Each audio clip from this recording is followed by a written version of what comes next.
Миний санахаар 2018 оны үед би чуулганд сайн мэдээний үүрэг авч тэр ажлыг хариуцах болсон юм. Ах эгч нарын үүрэгдэх асуудал алдааг харж нөхөрлөөр дамжуулан шийдвэрлэж чаддаг байснаас бүгд надад сэтгэл хангалуун байж амжилтын мэдрэмж мэдрэгдэж хаажимдаа өөрийгөө маш их үнэлж өөрийгөө бусдаас илүү гэж бодож эхлэн өөрийн ирэхгүй өнгөрч эхэлсэн юм. Тэгээд бодлоо. Би зөвлөгөөгч хүмүүсийн асуудлыг шийдвэрлэдэг. Бүгд миний талаар сайхан сэтгэгдэлтэй. Хэрвээ би бүрч их туслах юм бол тэднээс илүү их чадвартай гэдгийг харуулна. Тэгээд намайг бүрч өндрөөр үнэлнэ. Нэг өдөр цуглаан дээр Лүү ах сайн мэдээ түгээх зураа шашны хамтран зүтгэгчтэй тааралдсан. Тэр хүн 20 гаруй жил номлосон жинхэнэ итгэгч байсан ч шашны үзэл ихтэй гэлээ. Лүү ах нөхөрлөл хийсэн ч сайн мэдээг хүлээн аваагүйгээс яахаа мэдэхгүй болсон байлаа. Тэгэхэд би дотроо тэр хүн жинхэнэ итгэгч нөхөрлөл сонсохыг хүснэ. Та үннийг хангалттай нөхөрлөөгүйгээс илсүүлж чадсангүй. Би өмнө нь ийм зүйл туулсан. Завшааныг ашиглан үүнийг хэлье гэж бодлоо. Тэгээд би эндээс ямар ч бэрхшээл харахгүй байна. Та гол зүйл дээр төвлөрөөд тодорхой нөхөрлөх ёстой. Тэр хүн таныг сонсохыг хүсэж та асуудлыг шийдвэрлсэн бол хүлээн авалгүй яах юм? Хамтран зүтгэгч Жан ихээхэн үзэлтэй болохоор би нөхөрлөлөөр хүчтэй үзлийг няцаагаад дараагийн үзэл рүү шилждэг байсан. Эцэст нь сайн мэдээ хүлээн авсан. Бурхны ажлыг гэрчлэхдээ тодорхой нөхөрлөх ёстой гэж хэлсэн. Дараа нь би миний номлосон хүмүүст байсан бүх асуудлын талаар шийдвэрлэхийн тулд яаж нөхөрлснөө, яаж хүлээн авсныг ярьлаа.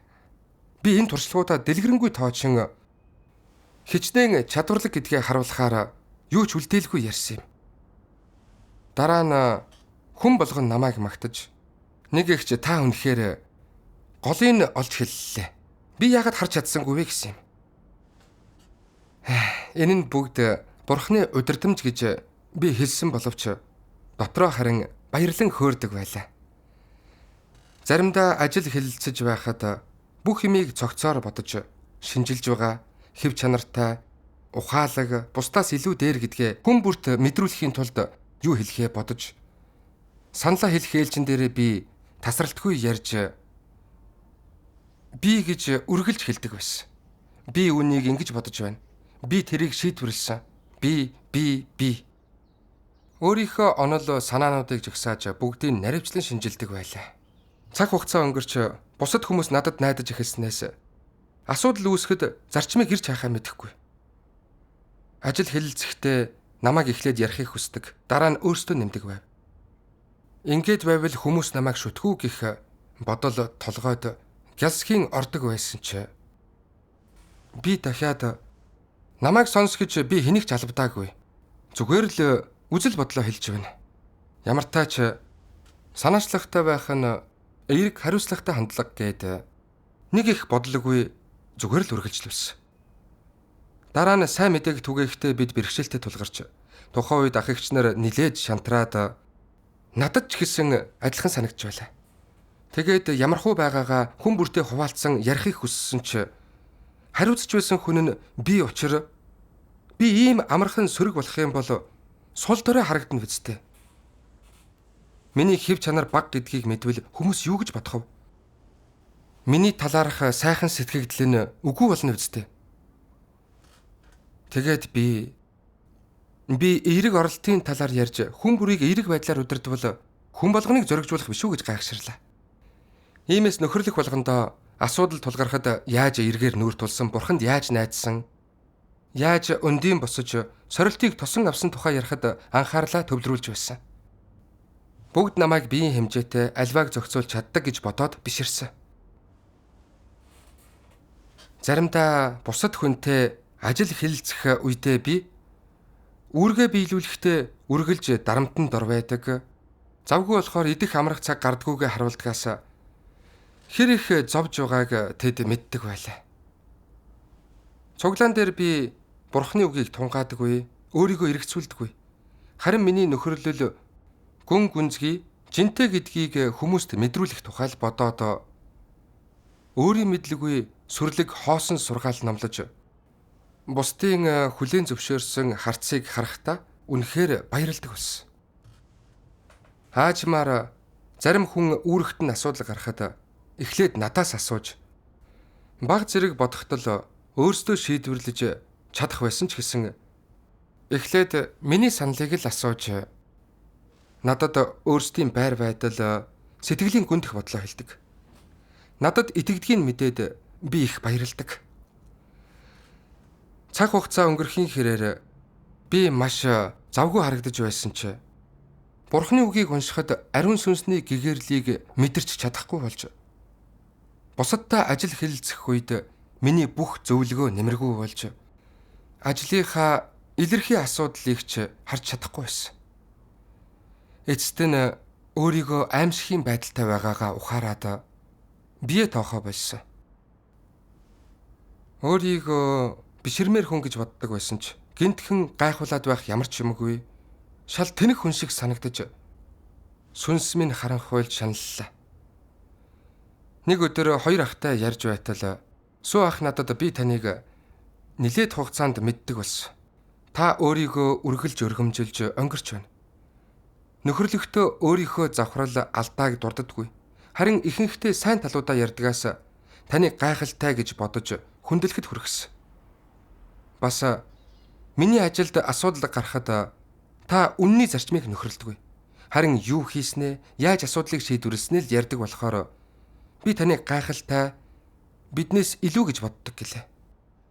Би суу ахын энэ хэлснийг хүлээн зөвшөөрөхийг огт хүсээгүй.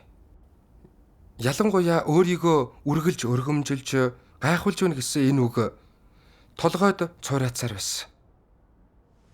Хэдийгээр би маргаагүй ч ахын хэлснийг маш их эсэргүүцэж намайг шүтгэж би танаас гуйгаагүй. Би таны хэлсэн шиг муу гэж үү гэж бодоод хүлээн зөвшөөрч чадахгүй байснаас нөгөө ахаас бодлыг асуусан.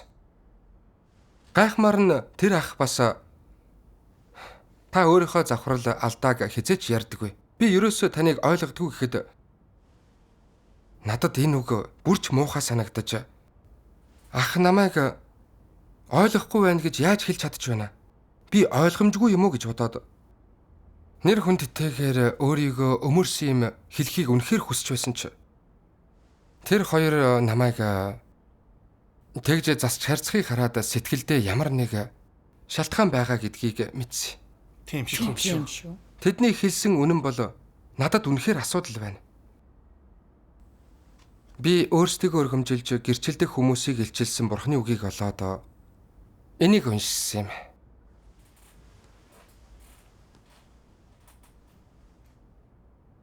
Завхарсан хүн төрлөختөн өөрсдийгөө өргөмжилж, гэрчилж, сайрхаж, бусдад өндрөөр үнэлүүлэх зүйл хийдэг.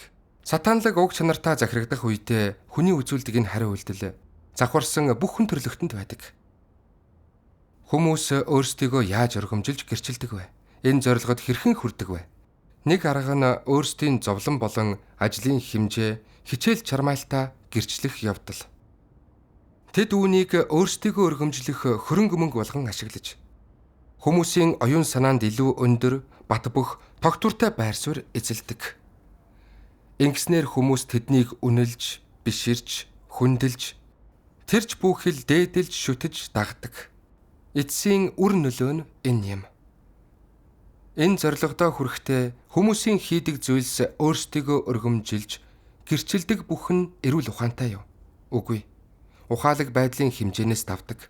Ямар ч ичхүүр сонжуургүй. Бурхны төлөө юу хийсэн? Хэр их зовсноо айж ичилгүй гэрчилдэг. Бүр өөрсдийн бэлэг авьяас, туршлага, онцгой чадвар, бие авч явах ухаалаг арга, хүмүүсээр тоглоом тохов хийх арга мэхээ гайхуулдаг. Өөрсдийгөө өргөмжилж, гэрчлэхдээ гайхуулж, бусдыг басамжилдаг. Мундаг байгаагаа харуулахаар дүр үзүүлж, өөрсдийгөө өнгөлн далдлаад, өөрийн сул тал, дутагдал, бүтлгүйтлээ бусдаас нуудаг.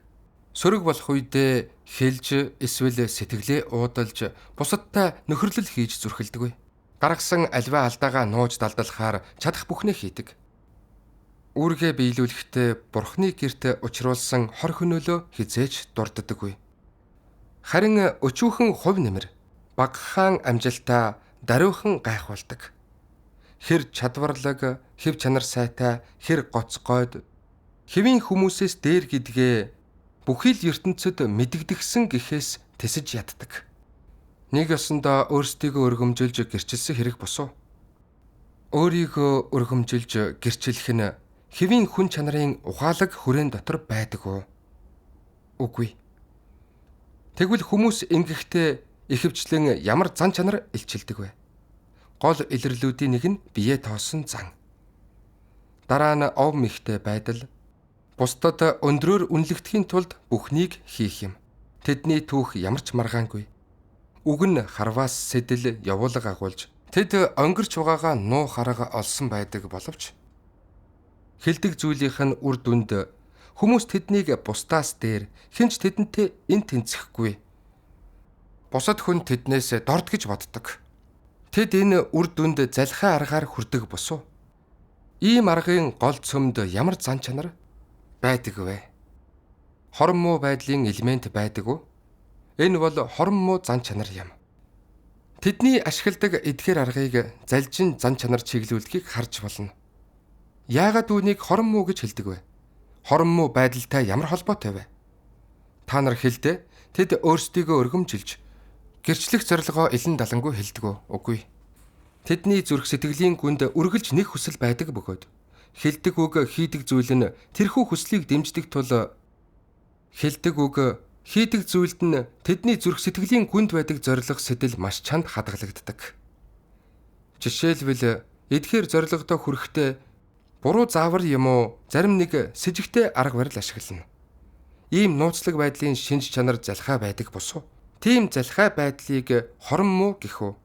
Хорон муу гэж хэлж болох бөгөөд энэ нь залжин байдлаас гүн богшсон байдаг. Амен. Яста үнэн шүү. Тийм ээ. Бурхны үгийг тунгаагаад үүргээ гүйцэтгэхдээ яаж авирлж байснаа бодлоо. Ахагч нарын ажилд асуудал гарах үед би өөрийнхөө ажлын ур чадварыг гайхуулж өөрсдөөс нь илүү чадварлаг гэдгээ мэдрүүлэхийн тулд нөхөрлөж тусалж байгаа юм шиг авирлаж асуудлаа яаж шийдвэрлсэн тухайгаа ярьдаг байж. Ажил хэлэлцэх үед өөрийгөө гайхуулж би гэдэг үг миний амнаас эхлээд гарч бүхнийг мэднэ гэж хүмүүст бодогдуулдгаас намайг шүтдэг байж. Би сөрөг байдал завхарлаа нууж өөрийнхөө бэрхшээлийг хизээч хэлэлцээгүйн дээр завхарсан зан чанараач задлан шинжилээгүй. Харин ч дутагдлаа нууж биеийн хэмжээтэй гэж бусдад бодогдуулж хөндлүүлэхийн тулд эерэг оролтын талаар ярьсан. Үүрэгтээ яаж зовсон, хичнээн хэцүү байснаа ярьдаг байсан болохоор үүрэгтээ үнэнч болохыг минь хүмүүс харах байсан. Цуглаан дээр нөхөрлөхдөө ч Бурхны үг эсвэл өөрийнхөө талаар ямар ч ойлголтгүй байсан ч зүгээр л тасралтгүй ярьж өөрийгөө мэддэг гэсэн юм зохиож хүмүүс миний талаар өндөр сэтгэгдэлтэй болсон. Тэдний хүндлэл бишрлийг хүртсээр байхын тулд зөв гэж санагдсан зүйлсийг хэлж хийсээр үнэндээ өөрийгөө гайхуулж өнгөрч бусдын сэтгэлийг Бурхнаас холдуулсан.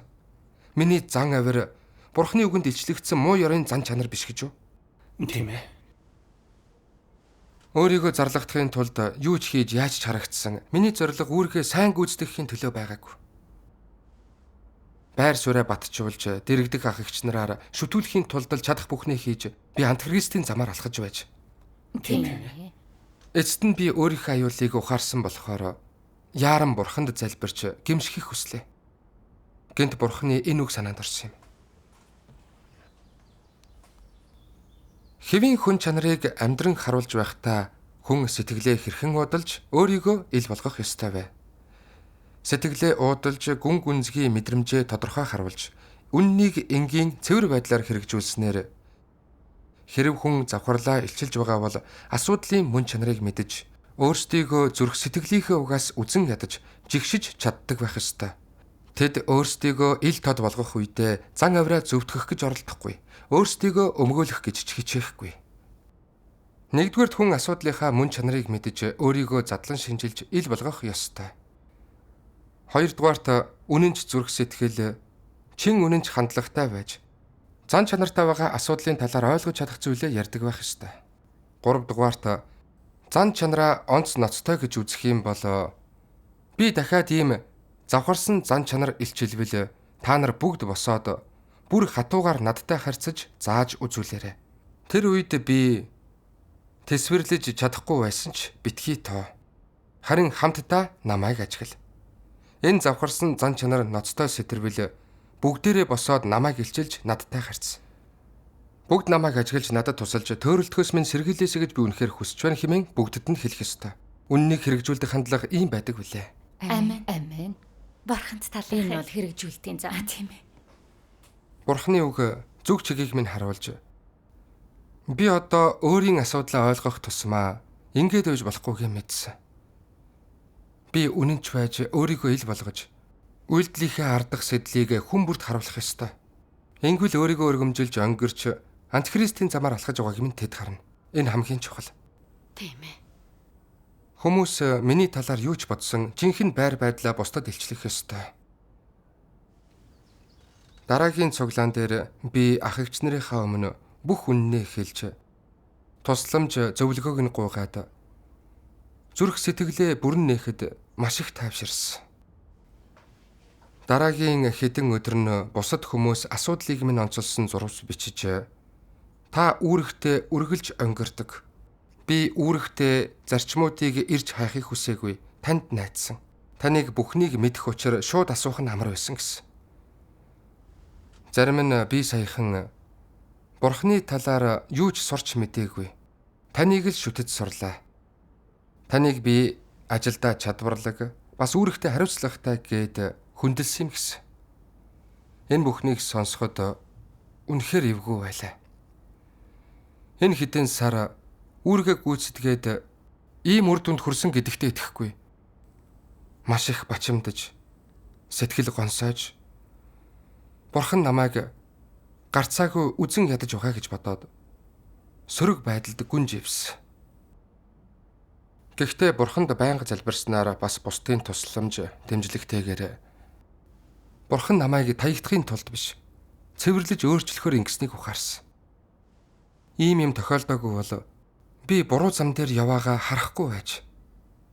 Энэ нь намайг их Бурханы агуу аврал.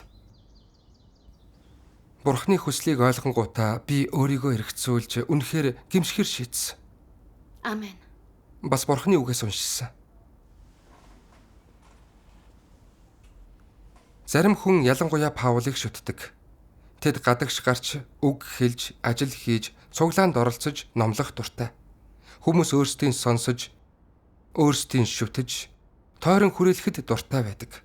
Бусдын сэтгэлд байр суурь эзлэх дуртай. Өөрсдийнх нь дүр төрхийг үнэлэхэд дуртай байдаг. Тэдний уг чанарыг эдгээр ааш авираас шинжилье. Тэдний уг чанар ямар вэ? Тэд үнэхээр ийм маягаар авиралдаг бол бие тоосон ихэрхүү гэдгийг харуулахад хангалттай. Тэд Бурханыг шүтэн мөрөгдөггүй. Өндөр байр сууринд тэмүүлдэг ба бусдыг удирдах, эзэмдэж, бусдын сэтгэлд байр суурь эзлэхийг хүсдэг. Энэ бол сатааны сонгодог дүр. Тэдний уг чанараас ялгарч харагддаг зүйл нь бие тоосон ихэрхүү зан. Бурханыг шүтэн мөрөгдөггүй, бусдаар шүтүүлэх хүсэл. Ийм ааш авираас тэдний уг чанарыг маш тодорхой харж болно. Амен. Амен. Миний бие тоосон уг чанарал бусдын сэтгэлд байр суурийг эрэлхийлэхэд хүргэж би Бурханыг эсэргүүцэж байсныг Бурханы үгэнд илчлэл харуулсан. Бие тоосон уг чанартай автаад үүргээс үр дүн хараад өөртөө сэтгэл ханж өөрийгөө өргөмжилж хүсснээрээ өнгөрөөд бусдаас ялгарч бэлэг авьяас ур чадвараа харуулахын тулд л юм хэлж хийж Тийм ээ. үүргийнхээ төлөө хэр зовсон, хэцүү байсан, асуудлыг шийдвэрлсэн тухайга ичгүр сунжуургүй сайрхаж өөрсдөөс нь илүү сайн, гоцгойд гэж бусдад бодогдуулаад бусдаар өөрийгөө хүндлүүлж багтуулахыг хүссэн. Энэ нь антихристийн зан чанар биш үү? Тийм ээ. Мөн. Паул яг тийм байсан. Паул номлол ажиллаараа дамжуулан мэдлэг бэлэг авьяасаа харуулж бусдаар бишрүүлэхийн тулд гайхуулж хүмүүсийн зүрх сэтгэлийг татахын тулд чуулгануудад үргэлж захиа бичиж эзний төлөө ажиллаж зовсон тухайга өнгөрч байсан. Паул үүргээ сайн биелүүлж бие махбодтой болсон Христийг гэрчлэхийн тулд биш, хувийн хүслээ биелүүлэхийн тулд ажилласан. Паул хэр их ажиллаж зовсон, хэр олон хүн түүнийг шүтсэн ч бай. Нэгэнт үннийг эрэлхийлээгүй том толгойсоор л байсан тул эцэст нь өөрийгөө Христ гэж ичхүр санжургүйгээр гэрчлээд Бурхны зан чанарт ноцтой халтаж Бурхнаар шийтгүүлсэн. Тийм шүү. Би яг л Паулын шиг уг чанартай. Бие тоосон ихэрхүү байр суурин дуртай.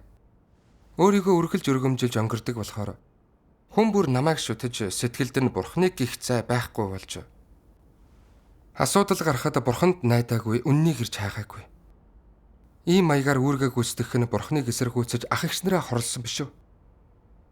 Бие тоосон уг чанараараа амьдрснараа ёрын мууг хийж Бурхныг эсэргүүцнэ гэж бодоогүй. Хэрвээ би гимшээгүй бол эрт орой Бурхны хилэнг өдөөж шийтгүүлэх байлаа. Хэрвээ Бурхны сахилгажуулалт ах эгчнэрийн тусламж дэмжлэггүй бол өөрийгөө эргцүүлэхгүй байсан. Бурхны зөвхт зан чанар энэ агуу авралал намайг тэгж өөрийгөө илчлэхэд хүргэсэн. Тийм ээ. Одоо ингэж бодоход би үүрэгтэй үр дүн гаргаж асуудал олж илрүүлсэн нь бүгд Бурхны гэгэрл удирдамжаас ирсэн байсан. Ариун сүнсний ажилгүй бол би юу ч ойлгож чадахгүй тэнэг байлаа. Надад үнний бодит байдал огт байгаагүй ч би бие тоосон давлуун байж Бурхны байр суурийн төлөө ичхүргүү өрсөлдөж эрүүл ухаангүй байсан. Би үүрэгтэй үннийг нөхөрлөж Бурхныг гэрчлээгүй зүгээр л өнгөрч хүмүүсийг төөрөлдүүлсэн. Ямар муу юм хийгээвэ. Тэгэхэд би өөрийгөө үнэхээр үзий ядаж эхэлсэн. Тийм байдлаар үргэлжлүүлэхийг хүсээгүй. Би Бурханд залбирч Бурхан минь, би үнэхээр буруутай. Би бие тоосон эрүүл ухаангүй болохоо харлаа. Надад гэмших боломж өгсөнд баярлалаа. Одооноос үннийг чин сэтгэлээсээ хэрэгжүүлж зөв замд орно. Намайг залж чиглүүлээч гэсэн. Амен. Дараа нь Бурхны үгээс энийг уншсан юм.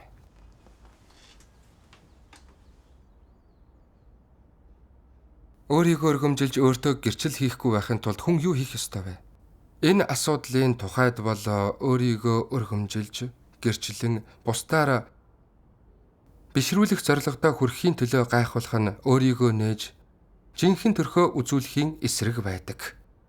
Эдгээр нь мөн чанараараа өөр юм.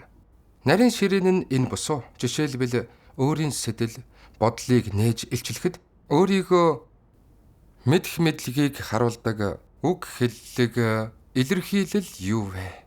Ямар байдлаар өнгөрөх нь бусдаар зусардуулж, өөрийгөө өргөмжилж, гэрчлэхэд хүргэдэг вэ? Шалгалтын турш хэрхэн залбирч, үннийг ирж хайж, гэрчлэлд зогссноо тоочин өгүүлэх нь Бурхныг өргөмжилж, Бурханд гэрчлэл хийж байгаа хэрэг билээ. Иймэрхүү хэрэгжүүлэлт бол өөрийгөө өргөмжилж, гэрчилж байгаа явдал биш юм. Өөрийгөө илчлэх нь сэтэл агуулдаг. Хэрвээ хэн нэгэн өөрийгөө өргөмжлөх биш, харин өөрийнхөө завхарлыг хүн бүрт харуулах гэсэн сэдэлтэй бол үг нь чин сэтгэлийн шудраг, баримтад тулгуурласан байна. Харин бусдаар өөрийгөө бишрүүлж, бусдыг хуурч, жинхэнэ төрхөө тэднээс нууж, бусдын өмнө өөрийн санаархал, завхрал, эсвэл сул тал, сөрөг байдал илчлэгдэхийг зогсоох гэсэн сэдэлтэй бол ярианы хэв маяг нь мэхэлж төөрөгдүүлж байдаг. Энд тодорхой ялгаа байгаа босуу. Тийм ээ. Бурхныг гэрчлэхдээ Бурхан хэрхэн шүүж гисгээдэг хүмүүсийг цэвэршүүлж, зан чанарын өөрчлөлтөө ямар шалгалт ашигладаг тухай илүү их ярих ёстой. Мөн туршилгаараа хэр их завхрал илчилсэн, хэр ихийг туулсан, эцэст нь Бурхнаар хэрхэн байлдан дагуулгдсанаа ярих ёстой. Мөн Бурхны ажлын талаар хэр их бодит мэдлэг та нарт байгааг болон хэрхэн Бурханд гэрчлэл хийж хайрыг хариулах ёстой талаарч бас ярих учиртай. Ийм төрлийн яриаг илүү бодитоор ярангаа энгийн байдлаар ярих ёстой. Хоосон онол бүү яр. Илүү бодиттой байдлаар яр. Үнэн сэтгэлээсээ яр. Та нар ингэж туршлагажих ёстой. Өнгөрөхийн тулд гүн гүнзгий санагддаг хоосон онолыг бүү бэлд. Ингэх нь нэлээд бие тоосон эрүүл ухаангүй харагдуулдаг. Та нар илүү бодиттой зүйлсийг жинхэнэ бодит туршлагынхаа үүднээс үнэн сэтгэлээсээ ярих ёстой. Энэ нь бусдад хамгийн их ашиг тустай бөгөөд тэдэнд харуулахад хамгийн тохиромжтой юм. Амен. Бурхан талархах. Бурхны үгийг уншаад би ойлгосон. Өөрийгөө эргэцүүлж мэдхэд анхаарлаа төвлөрүүлэх ёстой. Туршлагаар дамжуулан өөрийгөө өргөмжилж өнгөрдөг асуудлаа засах ёстой. Би нөхөрлөл хийхдээ өөрийн сэдлийг зөв болгож өөрийнхөө илэрхийлсэн завхарлын тухай илүү их ярьж өөрийн сэдл холцыг задлан шинжилж Бурхны үгийн шүүлтийг яаж туулсан, өөрийнхөө талаар юуг үнэхээр ойлгосон, Бурхны зан чанар хайрын талаар юу ойлгосноо ярьж Бурхныг өргөмжилж гэрчлэхэд туршилгаа ашиглах ёстой. Энэ л үүргээ биелүүлж байгаа хэрэг. Тийм шүү. Тийм шүү. Үүнийг ойлгоод дараагийн цуглаан дээр би байр суурийн төлөө залдиж өнгөрч байснаа Бурхан надтай харьцаж муу муухайг минь надад харуулах нөхцөл байдлыг яаж зохицуулсныг зориуд задлан шинжилсэн юм. Нэг ах надад тэр үед чиний туршилгаас би олж харсан. Бид завхарсан зан чанартай ч Бурхны үгийн шүүлт харьцалтыг хүлээн авч байж л үннийг хэрэгжүүлж махан бие хайж өөрчлөгдөнө. Бурхны хийдэг юм бүхэн хүнийг аврахын төлөө байдгийг харлаа гэсэн. Амен. Үүнийг сонсоод би Бурхан талархах талархлаар дүрсэн. Өөрийнхөө талаар ийм ойлголттой болсон минь Бурхны үгээр шүүгдэж гисгээгдснээс болсон. Бурхан талархна шүү. Дараа нь би үүрэгтээ үүнд ухамсартайгаар орж эхэлсэн. Тэгээд бусдын үүргээс алдаа олж илрүүлэх үедээ би Бурханд залбирч сэдлээ зөв болгож үзэл бодлоо бодтоор илэрхийлдэг болсон. Дахиж урдих шигэ бардамнаагүй. Үүний зэрэгцээ ах эгч нартайгаа хуваалцах үнний зарим зарчмыг ч бас олсон. Цуглаан дээр нөхөрлөختөө ч өөрийнхөө үйлдэлийн сэдэл, холц, илчилсэн завхарсан зан чанарыг задлан шинжилж хүмүүс жинхэнэ намайг мэддэг болсон. Ийм маягаар хэрэгжүүлснээр зүрх сэтгэл дотроо амар амгаланг мэдэрч Бурхантай харилцах харилцаа минь хэвэн болсон. Бурхан талархах гайхалтай. Хэсэг хугацааны дараа дэрэгдэх ах эгч нар ч надад зөвөр хандаж урдих шиг өндрөөр үнэлэхгүй байгааг мэдэрсэн. Намайг үнний зарчимтай нийцэлгүй юм ярьж хийх үед тэд үүнийг минь заан харуулж засахад тусалдаг. Бусадтай ингэж харилцах нь сэтгэлд үнэхээр тайван санагдаж байсан. Намайг цэвэрлэж өөрчлөх нөхцөл байдлыг зохицуулсанд нь Бурхан талархаж байна. Бурхан талархая. Бурхан талархай. Бурхан талархах. Бурхны ийм шүүлт хэсгэлтийг тоолох нь гайхалтай юм аа.